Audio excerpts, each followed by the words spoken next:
Welcome, everyone. Another turbulent week in U.S. politics as President Trump suffered some legal setbacks. A controversial member of Congress announces her resignation, and some members of Congress are calling on the military to disobey what they say are illegal orders.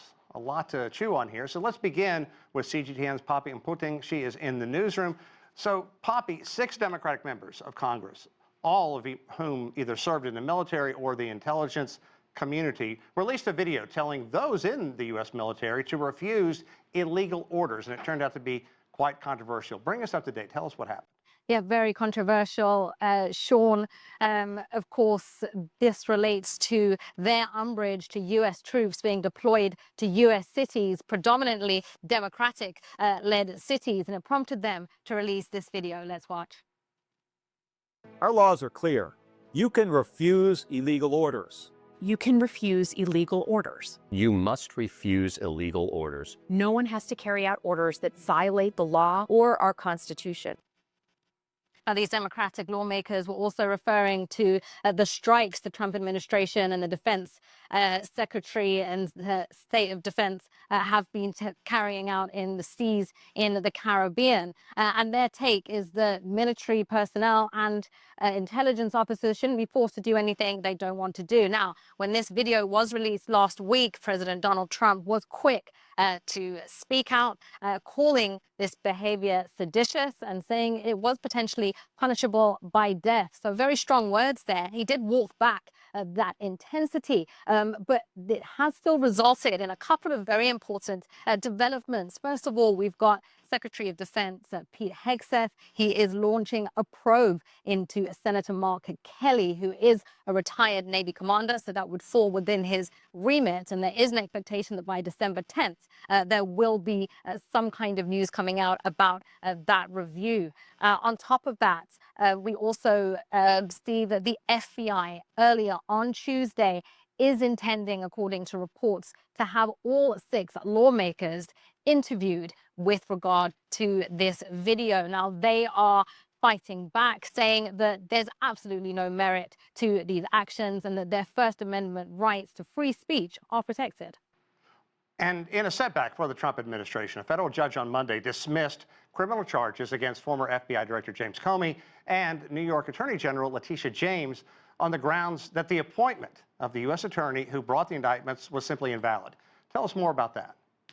That's right. Well, both Comey and James are well-known political enemies of the president since, for months and years in some cases. And so we saw with the appointment of Lindsay Halligan, who is a Trump ally, that the intention really for the DOJ, as directed by the president, was to prosecute them. Now, her appointment came after the resignation of her predecessor, the U.S. interim attorney before her, who didn't think that there was merit in bringing this case and prosecuting it. And that, of course, drew criticism from President Trump. So under pressure, he resigned and Lindsay Halligan was installed. Now, essentially, the argument of the federal judge, Cameron Curry, was saying that her installation was illegal. Essentially, the DOJ circumvented basic senatorial consent and processes, and so has dismissed the charges.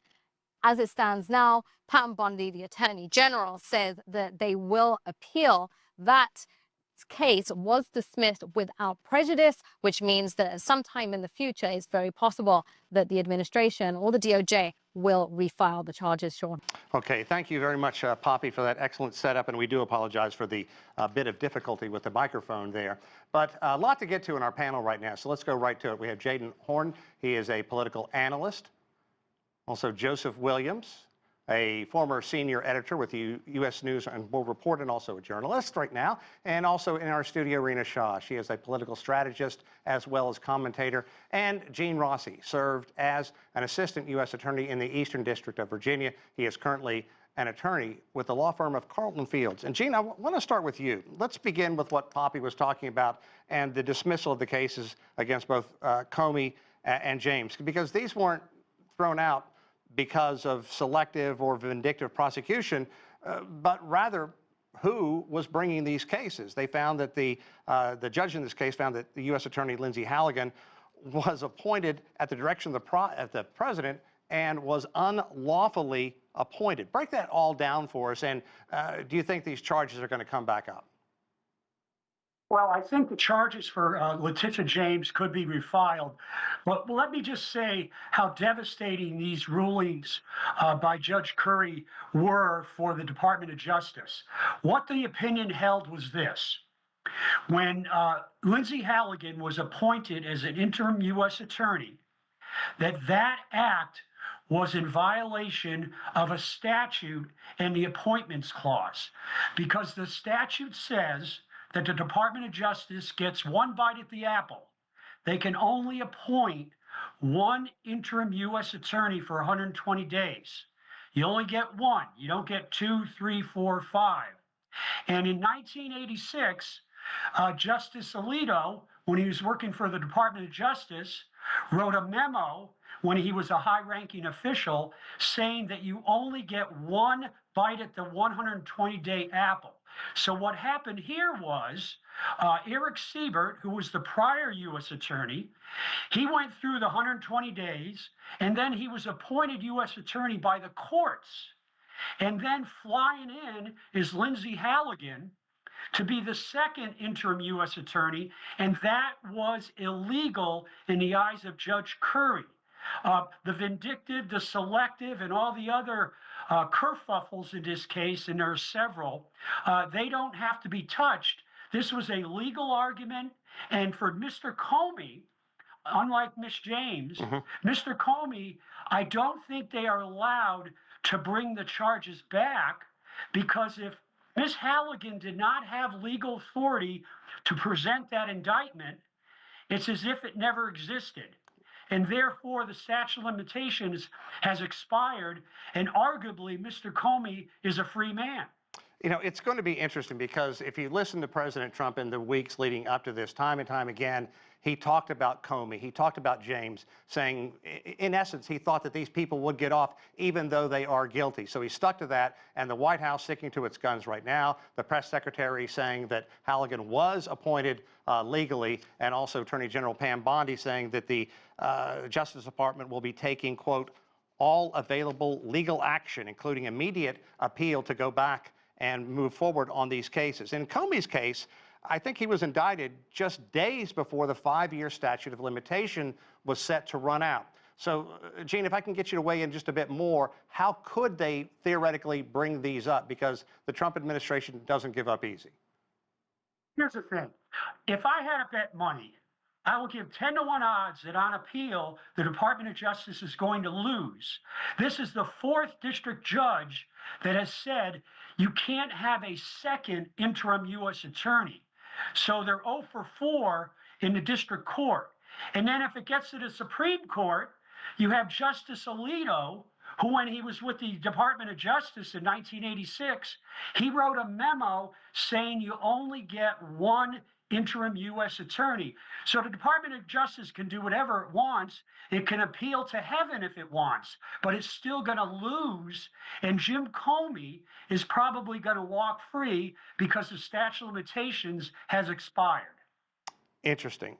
Jaden, I want to bring you in on this. Talk more about the dismissal of these charges, because 2 high-profile individuals Trump really went after, and if you listen to his critics, they say it's just part of his revenge tour that he's going through now in 2025 that'll probably move on into 2026. And a new Marquette Law School national survey finding that 55% say the administration is just focusing on the wrong things. Why go after all these people when the economy is in danger of tanking? You're dealing with these tariffs on again, off again, on again, off again. Why move forward to go after these 2 people after such a long time? Yeah, I think for most in the Republican base, it's because the characterization of lawfare, specifically by Attorney General Letitia James, has something that has to be answered for in the minds of the Republican base, and I would argue, in fact, probably most Republican voters. When it comes to former FBI Director James Comey, it's a different equation. Some see it as retribution. Others, both I would say, Hillary supporting Democrats and Republicans that question the cavalier and capricious way that Comey ran the FBI and his obvious use of leaks in order to sabotage people running for office that could be political enemies, whether they be Republicans or Democrats, should be answered for. And so, the optics of it are related to that now. Are the American people focused on these things? Of course not. And the politics of all of this in the wake of the November elections just show that, moving into the 2026 elections, we're talking about affordability, we're talking about economic issues, we're talking about the impact of tariffs and inflation and the lingering impact of COVID on our country and our economy. And this type of stuff, it plays a second theater, much like foreign policy, but it's going to be the focus of this president and animate the Republican base because of what they characterize as lawfare and also, the very selective way that the FBI kind of prosecuted justice. Joseph, I want to bring you in. Let's talk about that. Is the GOP fired up about this? Do they believe that Trump is doing the right thing, or is Trump just simply not focusing, taking his eye off the ball on things that he should be focused on right now? I'll give you the final word on this topic. Sure. A fair number of Republicans do believe that these cases need to be run through, that they need to be run to their conclusion, but a growing majority or growing sizable percentage of Republicans do believe that he's focusing on the wrong things. The economy is still not steady.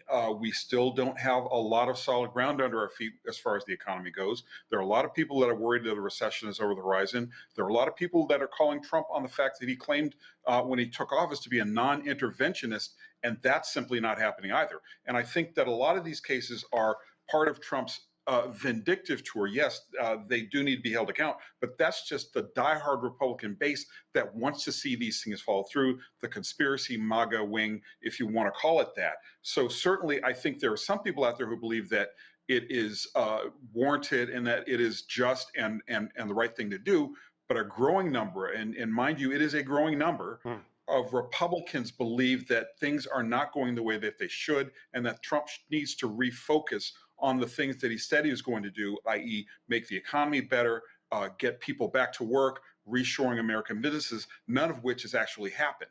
So I think he runs the risk of focusing on these investigations, these prosecutions at his own peril, and he should have advisors telling him to let it go and that there are other days to take up this fight. He's still got 3 more years. So why focus on this now, particularly when your numbers are heading south and you're underwater in a lot of key areas and in many key demographics? Okay, Rina, firstly, it's good to see you in the studio rather than just in the little box. But earlier we were talking about the 6 Democrats who either served in the military or in the intelligence area, releasing that video telling troops, if you believe that an order is illegal, you have the right, probably the duty, to say, I'm not going to do this.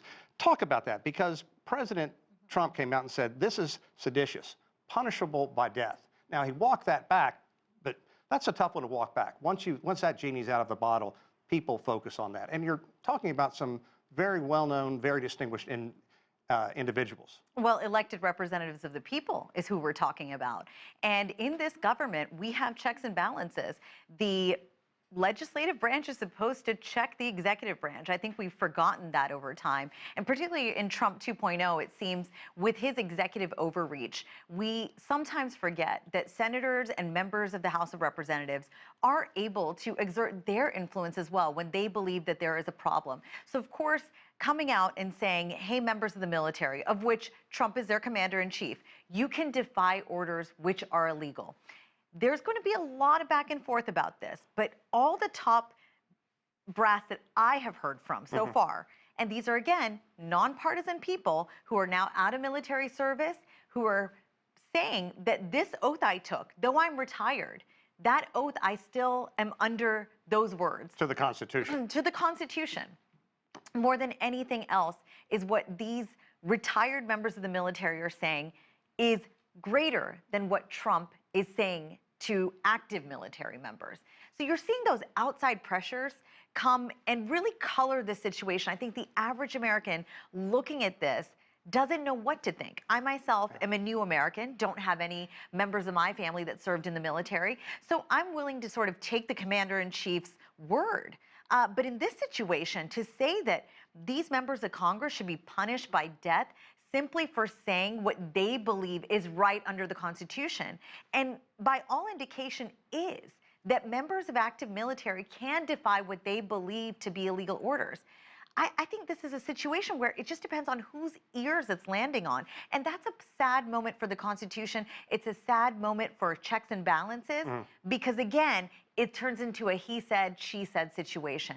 I don't know how this ends up. It's very murky waters. We've never been here before. I want to really emphasize that. Yeah. Gene, I want to bring you in and kind of put a focus on this. I'm sure you've had a chance to listen to this. Legally, did these 6 individuals say anything illegal as far as you have, I guess, discerned at this point? I was a federal prosecutor for 27 years, trained 500 prosecutors or more. I can tell you this right now, they did not do anything that was illegal. All they did was state the obvious. If you're in the military and you're issued an illegal order, my lie, you could run the gamut of all the horrible things that have happened. You don't have to comply with an illegal order, period. End of story. Yeah, and I'm old enough to remember the Nuremberg, reading about the Nuremberg trials. I wasn't alive back then, but really the key that came out of that, following orders is not an excuse. So that has to be in the minds of these individuals as well, Gene. That's correct. And actually, Nuremberg, the movie's coming out, I think, in a couple weeks or has already come out. But that's a classic example. You can follow an order, but if you know it's illegal, destroying people's lives and killing people, genocide, you can't follow that order if you're going to abide by the Constitution of the United States of America. Jadan, I want to get you to weigh in this because one of the individuals that Trump is going after is simply a hero, a NASA veteran, and also the wife of Gabby Giffords, of course, who was the victim of the horrific political shooting a number of years ago, back in 2011, I believe. Why go after Kelly? Do you really believe this is seditious behavior punishable by death? Well, I mean, first of all, I will say this. It's a bit absurd for a former CIA analyst, Senator Slotkin, to say that the CIA somehow would not do things that would be what would be termed illegal. So that I think most Americans, once they find out her background, found it utterly absurd. She should have never taken part in it. Likely participated in things that would be categorically unseemly or things that most Americans would not like their government to participate in. That completely aside, when it comes to Senator Kelly, I will say this.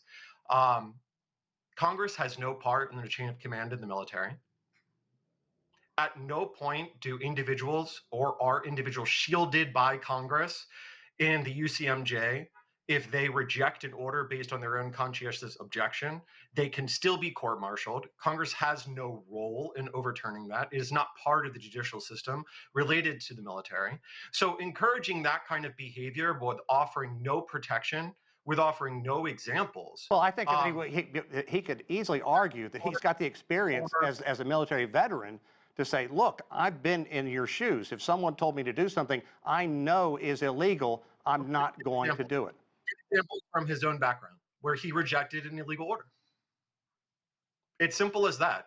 If you're going to suggest that to military chain of command, and just so we're clear, though, that those orders go through each process of the chain of command, which means that you are in essence, by the time it gets down to you, saying that your direct commanders are responsible for illegal behaviors and illegal orders as it goes down each step.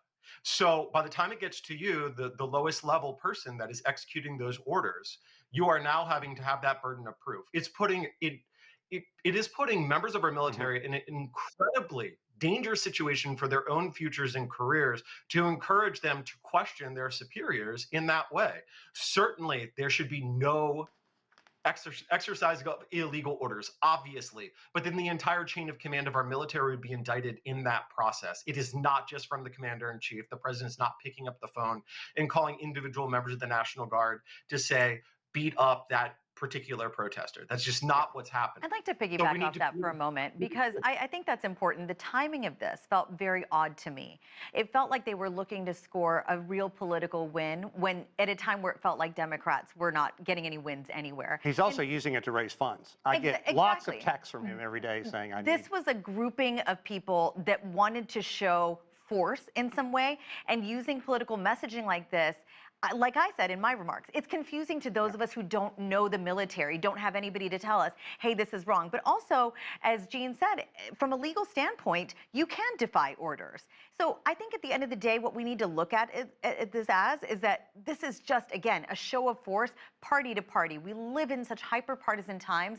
I do wish they had been a little bit more responsible with the timing. This just felt very off to me. Yeah, I want to switch gears and talk about Marjorie Taylor Greene. Her stepping down. You weren't surprised by this? Not at all. I find her to have a very weak constitution internally. She is a person that can dish it out routinely. She has made absurd public displays of affection for President Trump over the years, shouting in the House chamber at former President Biden, wearing a hat and a white jacket and screaming things out of turn. These are moments that I think most of us will remember Marjorie Taylor Greene by. And it's not surprising because, again, this is a woman that can dish it out, but she can't take it. So when the heat came from her own side, she found it to be too much. She has a new love interest who's in right-wing media on Real America's Voice, Mr. Glenn, and they have been very steadfast in bucking Trump now, but now we know why. She's leaving Congress. She's leaving wealthier than when she came in. She's going to have a pension in 11 years from now when she turns 62. It won't be that much, but I think at the end of the day, she don't want to deal with this drama anymore on being on the wrong side of President Trump. And Joe, I want to ask you as well, because this is, the core of this is really driving a wedge through the happy MAGA family, if you will, because it goes back to the Epstein file. She's very frustrated about the way that has played out. I want to play a quick soundbite from her. Standing up for American women who were raped at 14 years old, trafficked and used by rich, powerful men should not result in me being called a traitor and threatened by the President of the United States, whom I fought for. I refuse to be a battered wife, hoping it all goes away and gets better. You know, and this goes back to almost a near unanimous from Congress, release the Epstein files, do it now. Are we seeing what could be major fissures in MAGA? I think you are. And I think that Marjorie Taylor Greene, I mean, I was listening to that remark, and if you didn't know who it was, you could very easily attach the word woke to what she was saying. I mean, she was talking about very feminist, it was kind of a proto-feminist message, refusing to be a battered wife, standing up to a powerful man. Was that Marjorie Taylor Greene or Gloria Steinem? It was kind of hard to tell. And I think that there are two things that come to mind. The first is the fact that it's looking like Republicans are going to lose the House. I mean, let's face it.